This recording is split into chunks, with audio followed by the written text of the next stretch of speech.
अस्सलाम वालेकुम गाइस, यारी मदद। कैसे हैं आप सब? उम्मीद करती हूँ आप सब ठीक ठाक होंगे। जहाँ रहें खुश रहें, मौला आपको बहुत बहुत खुश रखें। जी तो गाइस, ये देखें, ये ब्यूटीफुल से वर्क है। ये है बोटी work. 2 piece and 3 piece suits available हैं। तो आई होप आपको बहुत पसंद आएगी। ये बहुत ज़बरदस्त सी चीज़ आई, न्यू आई है।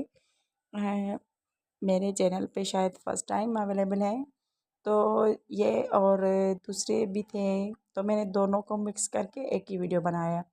आजकल बिल्कुल भी टाइम नहीं मिल रहा, तो इसीलिए मुश्किल से ही आप थोड़ा टाइम निकालती हूँ। ये देखें गाइस, ये सारे कलर्स अवेलेबल हैं और इस पे दुपट्टे पे भी वर्क है।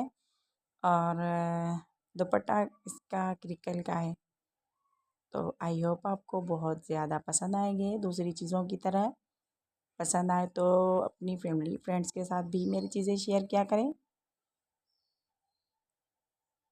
और गाइस, मुझे दुआ में ज़रूर याद किया करें। मेरी सारी यूट्यूब फैमिली, मैं आप सब लोगों को दुआ में अपनी में शामिल करती हूँ।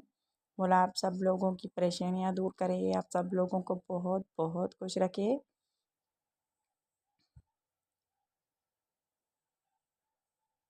तो जो भी मेरी मसले मसाइल चल रहे हैं तो वो मेरे सॉल्व हो जाएं। आप सब दुआ में ज़रूर शामिल किया करें मुझे।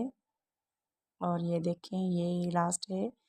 तो सेकंडली जो ये है मेरे एप्लिक वर्क के